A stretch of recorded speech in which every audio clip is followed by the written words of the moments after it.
and welcome to this edition of the Property Pod. Today we're joined by Aidan from Grier and Partners.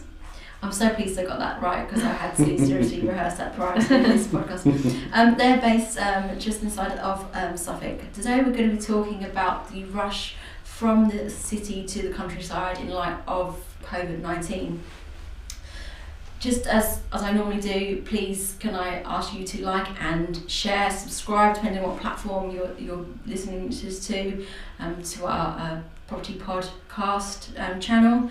We're relatively new in doing this. We've done this for a couple of months now, but we'd really appreciate your support. If you're able to share it, our sort of main focus is to convey property and law information to you in a relatively easy and simplistic way. I hope that that does transpire and you do feel that way too. Anyway, without further ado, I'm going to pass you over to Libby, who I'm normally joined by, and she's going to ask the questions. Fab. So Aidan, tell us about your company, Grier and Partners. So basically we, as I said, we're a single office based in East Burgold, right kind of between Colchester and Ipswich. And there's only 7 of us in the office. We're a pretty small team, but we do a bit of everything. You know, we kind of do from just straight residential sales, from 100-grand flats to very expensive stuff, which is always very exciting, but kind of same really positive ethos on all of it. We do land and new homes, we do development land procurement, lettings, a little bit of commercial lets. A bit of everything really. We'll try everything, and it's all going pretty well. We're going about 30 years or so now. So. Wow. It's all good, and we're a pretty experienced kind of team. I'm the youngest, which I'm only 30, so I can't call myself really young, but and I've been doing it for about 10 years or so. So we kind of we like to think we know what we're doing. So it's all that. And in like the last few years or since COVID started, what sort of impact do you think COVID-19 has actually had on the property market? It's really interesting. I think the property market since kind of 2016, really, with Brexit and everything that happened then. That's a whole other subject. I completely forgot about Let's not get into that. That's a whole other subject. Since then, it's been a bit of, the market's been a real mixed picture. And basically, COVID has kind of come in just when everything was settling down and added a few kind of loops and twists to the roller coaster that was the market before. But I think, I was having to think about this this morning before I came along. And it's interesting. COVID, while it's kind of taken away so many freedoms from us and like what we can do and where you can go and who you can see, it's given kind of people the opportunity to actually kind of be in their homes and be at home, enforced kind of. You're not actually allowed to go out. But it's made people, I think, reassess what they want from their home. And if their home's giving them that already, fantastic, great. But I think it's made some people realise they want something else from their home, and therefore it's made them think about moving and what they want, and what they want for themselves and their family. And that's why we've seen this kind of pick up recently in people wanting to move. It's just giving people a bit of time to reassess, basically. We've discussed previously with another guest about the upsurge in home offices and people wanting larger gardens. That's kind of definitely, I mean, it's really interesting. I suppose home working, it's always been a bit of a factor, but I think it was quite kind of reserved for certain jobs. Marketing was often quite, people could work from home, or people, perhaps, if you're a CEO or something like that, you can decide you work from home because you're the boss. So offices weren't very common across most of the housing stock. But definitely now we're seeing so many more people put office pods in their gardens, convert their garages. Some stuff's so cool. Exactly. And I think some of it's probably from, I've got a child and I can't even imagine trying to sit at home at the kitchen table working while she's running around. It wouldn't happen. So it's something we've definitely seen practically on the ground. Yeah, definitely. And what do you sort of think people are looking for when they're moving from like a city or a town to the countryside? It's an interesting one. I think there's always been this kind of vision of what people want when they come out of the city. There's kind of like a good life. I'm probably too young to know what that is. Oh, but, I kind of put that in places. But I think it's really interesting. it's not actually always that matches the reality of why people move out of town. I mean, when we say city, it's always London. 90% of people don't get people move from Manchester down here. It doesn't really work. But more often than not, we find it's actually often driven financially, because property prices in London for a long time have been high and the market there is strong.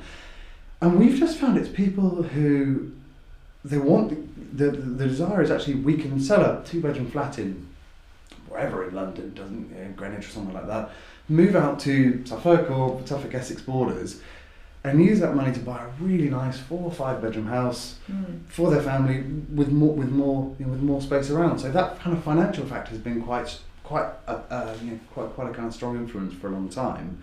And obviously, all the kind of it's easy to commute from Manningtree and Ipswich. The trains are under an hour. That's what I'm saying. We're just that close enough that it's not too much of an inconvenience, especially if you're now only working, say, 3 days in the office, which is in London. Definitely. So moving to Suffolk and Essex actually makes quite viable sense to where we are. It's easy to get to by train now. And I think more lots very of friendly. Yeah, exactly.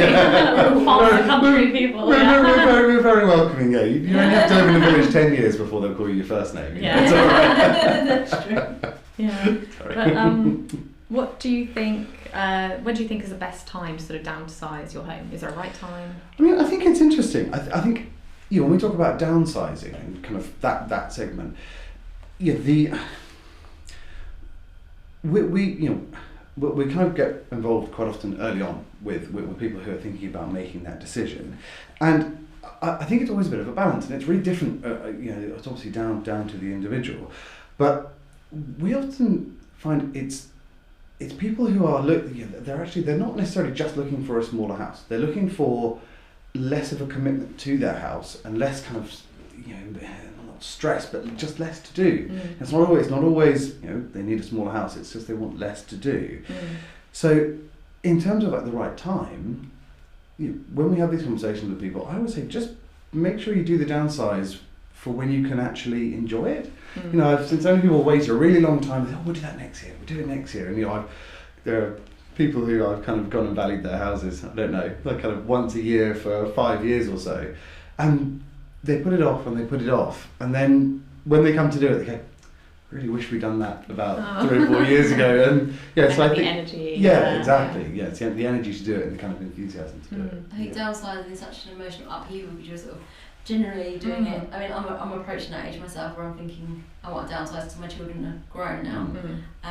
So I'm kind of thinking, do I need the space? But that is ultimately the family home where I raise my children. So for me, it's sort of like, it feels rare. I can see why people would hold off. It does feel like quite a bold step to do. So I can see why that would be sort of a bit of a barrier there. Yeah, something to put off sometimes. Yeah. I think also when we're just talking about getting prepared to buy your house, and we're talking about that kind of very early stages, I'm going to do some of my marketing here. We do offer a product called Move Ready. So it basically allows you to get a step ahead of the conveyancing. We get a lot of the conveyancing legal work done prior to you putting the house into market. So it's important your house. You have to make sure your house isn't on the market first. So we sort of then jump ahead of the estate agent, so to speak. But it sort of knocks sort of 3 weeks, maybe possibly a bit more, off your conveyancing time. So if you're wanting to move quite quickly, that's a really good option that Attwells offer. Yeah, that's a fantastic idea. I mean, it's really interesting. I think actually one of the factors that pushes people not to move is the stress of moving, and actually people just think, we don't want to go through that. We'll do that another year. There's too much going on this year, and the conveyance is, yes, the marketing the house and us coming and showing people around and getting the house ready for pictures and everything else. That's reasonably stressful, but the very nice people from Attwells calling up and going, have you got that certificate for your conservatory? It was up 5 years ago or 10 years ago, and then they go, I don't really know, to be honest. Getting that out of the way first. That's a really good idea, and it takes a lot of that concern for some people away.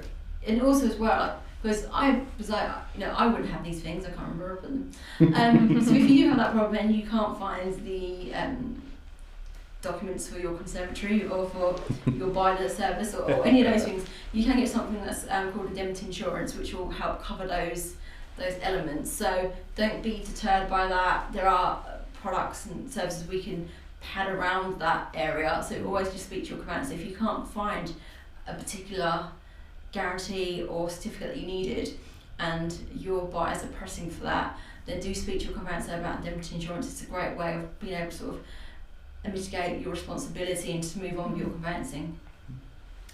And sort of what are the best property options do you think when you're looking to downsize? I think it's interesting. It really depends. You know, what we find is people, as I'm doubling up, sorry, but it's actually, people often don't want to necessarily downsize the house too much. They just want to downsize the responsibilities, you know, garden, etc. But one thing we've really found recently is there's a move towards new build, and actually downsizers taking on the new build, because again, there's no maintenance to worry about. You've got a 10-year warranty. Yeah, most of the time, you've got a very friendly builder there, ready to help out if something isn't. If you don't know how a system works in the house or something like that. And actually, new builds can be a really good opportunity for someone who's perhaps lived in a beautiful Grade 2 listed house with 10 acres. They can come to a nice 4-bedroom house that's brand new. It's warm. Very low energy bills, and so we find a lot of move towards that, and as well location-wise, again it's kind of something that we always kind of bear in mind is often we have people who actually will only want to move to a certain village, and then within that village they only want to move to within a 5-minute walk of the shops, and then a 5-minute walk of where their children live. So we kind of have these circles, and we go, right, we need to find Mr. and Mrs. Smith a house in this very small area, that's this size, this price. So again, it's just working with people to find exactly the right house for them, and that's where we kind of try and build the relationships up with people that are downsizing and everybody else, but the downsizers definitely, because again, it's more. It can be a bit more emotional for them as well. As you said, lots of memories in their houses, and if they've been there, 30 years or something like that. I think the longest we've had this lady was in a house for 50 years. Which is amazing. She was quite sad to go. That's fair enough. Kind of children, grandchildren, great grandchildren, all been in that house. So, And what do you think are the advantages to downsizing?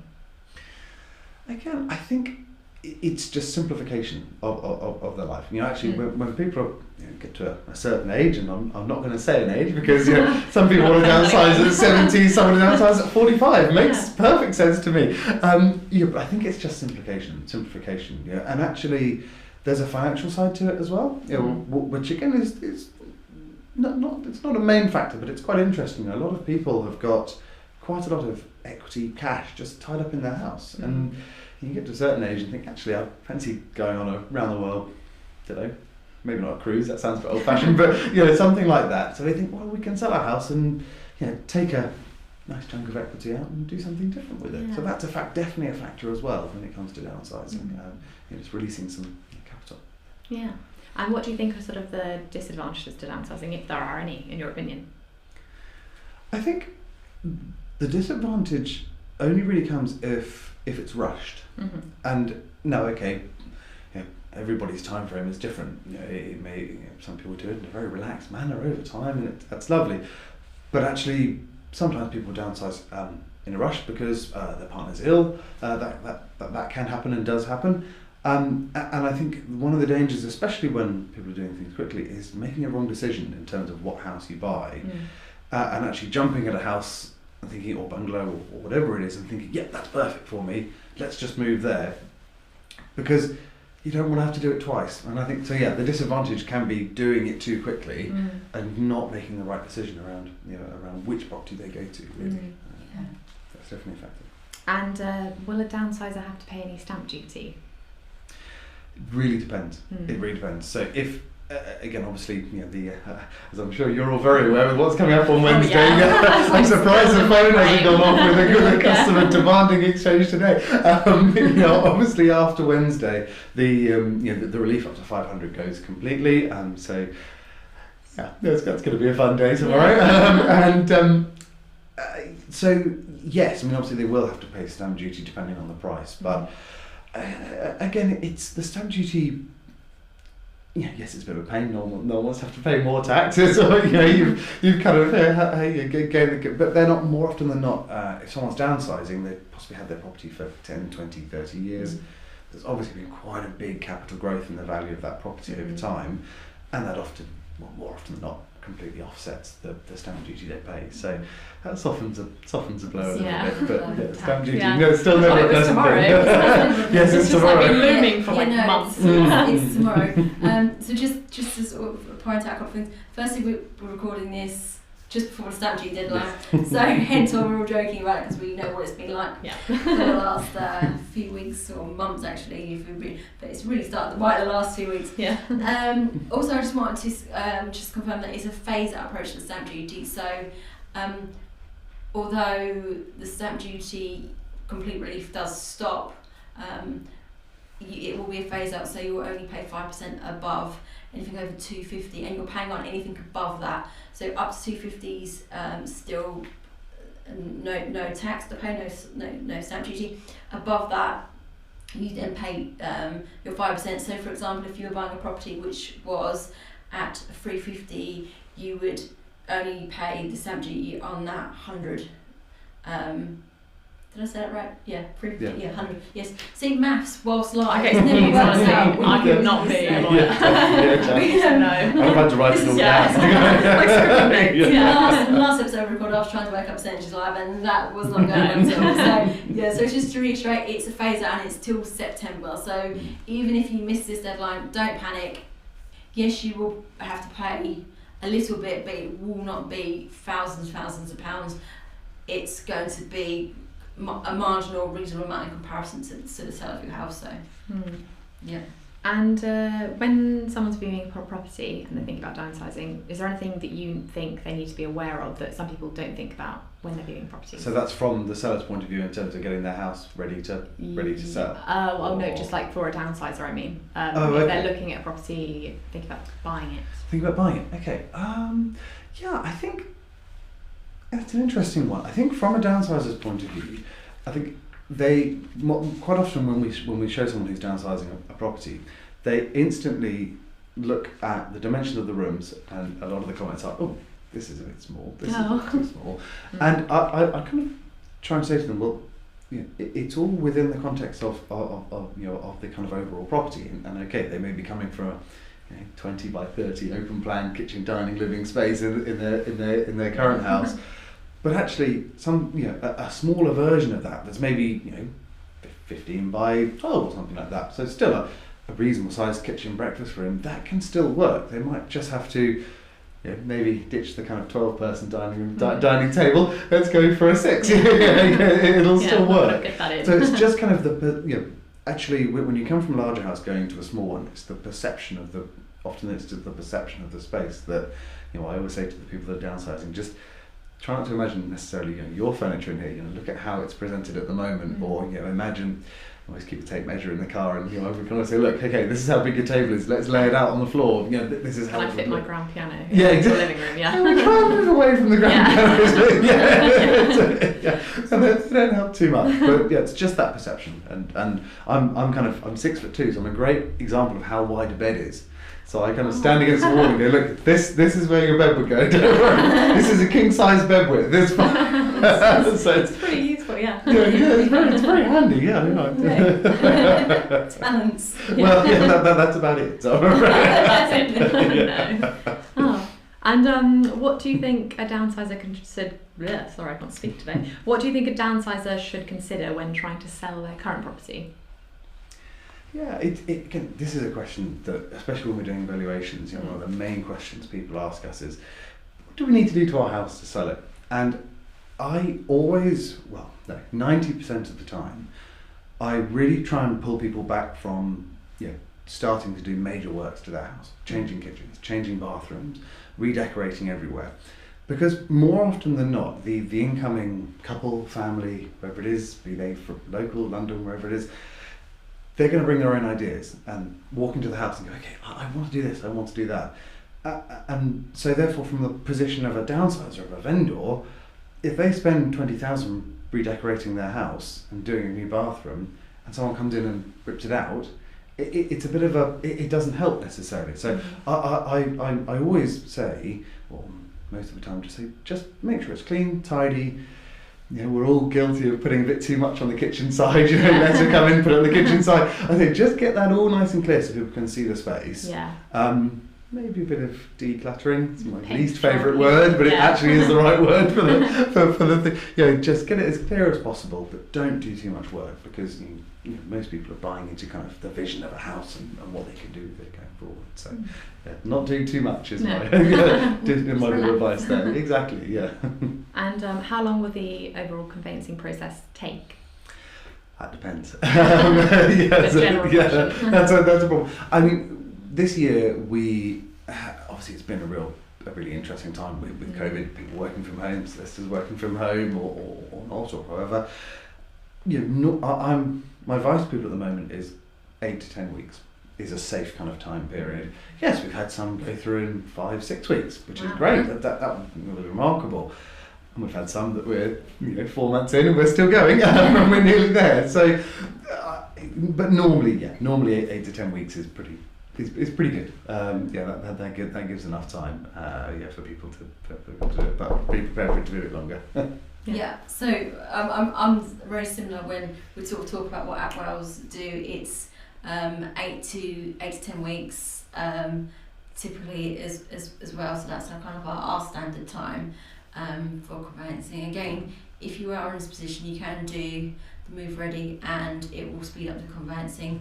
And again, if you're depending on who's buying your house in the chain, normally the downsizer, you'll be at the top end of the chain, which is the amount of people that are buying a house that takes you to move. If for example, which may not be the case, but if you've got a first time buyer, then that chain's going to be relatively small, just going to 2 people in it. So that's always worth finding out how big the chain is as well, because that'll have an effect on your conveyancing. But as I said, typically it's that 8 to 10 weeks. That's currently Attwells sort of time frame as well, so that's good. We match up there. We didn't talk before this, did we? You told me the numbers to say. Yeah. So, I had the email. 8 to 10 weeks, no less. Same, please. So that is all from us. Yeah, it's all. Yeah, excellent. Well, thank you. Thanks for joining us. Yes, it was great. Please do like and subscribe, depending on where you're listening to this on, what platform. We're going to try and get these out to as many platforms as we can. Spotify is our next aim. So if you're able to, please share as well with your friends. We're hoping to just get as much information out about property and about law as we can in a really simplistic way, just trying to break down the barriers. It's kind of what we do at Attwells. So anyway, thank you for joining us, and we'll see you again.